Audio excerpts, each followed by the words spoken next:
আল্লাহ পাক লৌহ বানাইলেন, কলম বানাইলেন, কলমকে আল্লাহ পাক লিখতে বললেন। কলম এবার লিখতে গিয়ে লা ইলাহা ইল্লাল্লাহ মুহাম্মাদুর রাসূলুল্লাহ লিখলেন। আল্লাহ পাক কলমে ইলম দিয়েছে। আদম সফিউল্লাহর পৃষ্ঠদেশে যতগুলো সন্তান আছে সবাইকে দেখছেন। এইবার কলম লিখতেছেন আদম সফিউল্লাহর উম্মতের ব্যাপারে লেখেন। উম্মতের ব্যাপারে লিখতে গিয়ে বলে যারা ভালো করবে তারা জান্নাতে, যারা মন্দ করবে তারা জাহান্নামে। হযরত ইব্রাহিম খলিলুল্লাহর উম্মতের ব্যাপারে কলম লেখেন। এইবার কলম বলছে ইব্রাহিম খলিলুল্লাহর উম্মত যারা ভালো করবে তারা জান্নাতে, যারা মন্দ করবে তারা জাহান্নামে। হযরত মুসা কালিমুল্লাহর উম্মতের ব্যাপারে কলম লেখছেন, এ মুসা কালিমুল্লাহর উম্মত যদি ভালো করে জান্নাতে, মন্দ করলে জাহান্নামে। ঈসা রূহুল্লাহর উম্মতের ব্যাপারে লিখলেন ভালো করলে জান্নাতে, আপনার মন্দ করলে জাহান্নামে। এইবার আসলো আমার নবীর উম্মতের ব্যাপারে। এইবার আমার নবীর নাম মোবারক নে কলম লেখে ভালো করলে জান্নাতে, মন্দ করলে তারপরে শব্দব্য লেখা শুরু করতেই আল্লাহ বলেন দাঁড়াও। আল্লাহ বললেন দাঁড়াও কলম, এই লিখবা না। কলম ভয় পেয়ে গেল, পড়ে গেল, দুই খণ্ডিত হয়ে গেল। ভয়ে কম্পন সৃষ্টি হয়ে গেছে কলমের। আমার রবের খোদাই আবার ঠিক হয়ে গেল। আজকে কলমের মাথাটা ফোটা আছে, ওখান থেকে শুরু হয়েছে কলমের মাথা ফোটা। উম্মতের কথা লিখতে গিয়ে হয়ে গেছে ফোটা, এখনো কলম ফোটা। কথা কয় না ঠিক কিনা রে যুবক ভাইরা, মুরব্বী বাবারা, কুরবান যাই নবীর কদমে। আমার নবীর উম্মতের কদর দাম, হন্না পেরেশান, আমার নবী মেহেরবান। টেনশন করার কোনো প্রয়োজন নাই রে গোলাহাটবাসী, টেনশন করার কোনো প্রয়োজন নাই। আমার আল্লাহ কলমকে বলে লেখো, আমার নবীর উম্মত যারা ভালো করবে তারা জান্নাতে যাবে, আর যারা মন্দ করবে আমি আল্লাহ তাদেরকে মাফ করে দিব।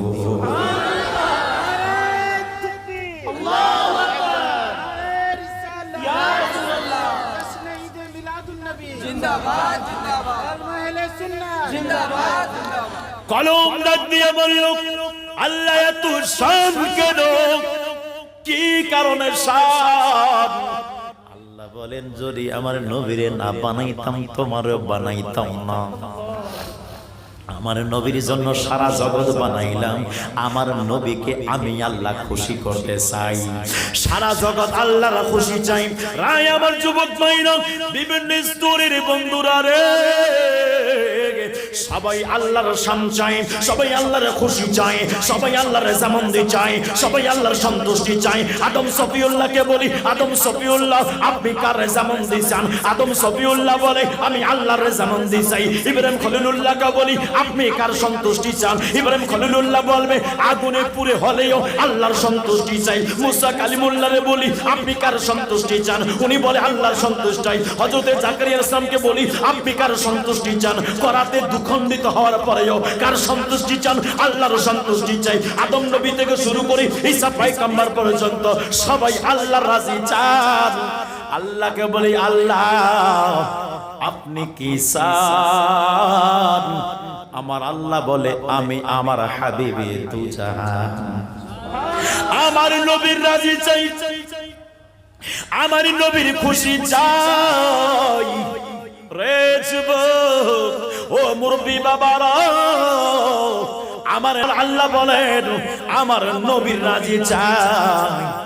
আমার নবীর যখন আয়াতে কারিমা চলে আসলো, সাহাবী রাসূল জিজ্ঞাসা করলেন ইয়া রাসূলুল্লাহ, ইয়া হাবিবাল্লাহ, ও মায়ের নবী গো, আল্লাহ আপনাকে কি রাজি করতে চায়? না চাইতে আপনাকে হাউজে কাউসারের মালিক বানাই দিয়েছে, আপনি কি রাজি হন নাই? আল্লাহ আপনাকে সারা জগতের রহমতুল আলামিন বানাই দিয়েছে, আপনি কি রাজি হন নাই? দুনিয়ার জমিনের যত ধন ভান্ডার রয়েছে এর চাবিগুলো আল্লাহ আপনার হাতে দিয়েছে, আপনি কি রাজি হন নাই? ও আমার নবী, জান্নাত আল্লাহ আপনাকে দিয়েছে, আপনি কি রাজি হন নাই? আমার নবী বলেন না এখনো রাজি হই। হুজুর আপনি চাইলেন বাইতুল মুকাদ্দাসের পরিবর্তে কাবাকে কিবলা বানানো হলো। হুজুর আল্লাহ এখন আপনি কি রাজি হন নাই? আপনি যাহায় চান আল্লাহ তাহায় দেয়, আপনি কি রাজি হন নাই? আমার নই বলে সাহাবারা রে, আমি রাজি হই নাই, আমি রাজি হই নাই। আপনি রাজি কখন হবেন নবী গো? বলে আমি কিয়ামতের ময়দানে রাজি হয়ে যাব। হুজুর কি পাইলে রাজি হবে রে যুবক ভাইরা? নবীগণকে আল্লাহ স্পেশাল কিছু দোয়া দিয়েছেন। কি দিয়েছেন? স্পেশাল কিছু দোয়া দিয়েছেন। অন্যান্য নবীগণ ওই দোয়াগুলো দুনিয়াতে খতম করে দিয়েছেন, অন্যান্য নবীগণ দুনিয়াতে দোয়া শেষ করে দিয়েছেন। আমার নবী যে ওই দোয়া মুবারক এখনো শেষ করে নাই। সাহাবী রাসূল বলল, ইয়া রাসূলুল্লাহ, ইয়া হাবিবাল্লাহ, অন্যান্য নবীগণকে একটা করে স্পেশাল দোয়া দেওয়া হয়েছে, ওনারা তো দুনিয়ার মধ্যে দোয়াটা চেয়েছেন, শেষ হয়ে গেছে, আপনাকে কি দেওয়া হয় নাই? তোরা বাবলা কিভাবে অন্য নবীরে দিবে আর আল্লাহ আমারে দিবে না? আমাকেও দিয়েছে। হুজুর আপনি কি করেছেন? আমার নবী বলেন, না না আমি করি নাই। হুজুর আপনি কি করবেন না? যে করব করব। আমার নবী বলেন, তবে দুনিয়াতে নয় নয়, কিয়ামতের ময়দানে আমি ওই দোয়াটা করব। ওরে আমার বাবারা, ওরে আমার বন্ধুরা রে, ওই দোয়াটা আমার নবী কিয়ামতের ময়দানে করবে রে যুবক। ওই দোয়াটা আমার নবী কিয়ামতের ময়দানে করবে। আমার নবী বলেন, আল্লাহ আমার উম্মতরে maaf করে দাও। আমার আল্লাহ জানেন, আমার আল্লাহ জানেন আমার নবীর হৃদয়ে উম্মতের মায়া কে দিয়েছেন বলেন? জোরে বলেন কে দিয়েছে? আল্লাহ দিয়েছে, আল্লাহ দিয়েছে। একবার তো চিন্তা করেন, লাকাদ মান্নাল্লাহু আলাল মুমিনিনা ইয বা'সা ফিহিম রাসূলা।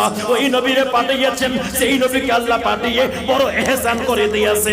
একবার তো চিন্তা করেন আমার রব আমাদের উপরে কত বড় ইহসান করেছে। আমার রব ওই নবীরে আমাদের কাছে পাঠিয়েছেন, ওই নবীর উম্মত আমাদেরকে বানিয়েছেন।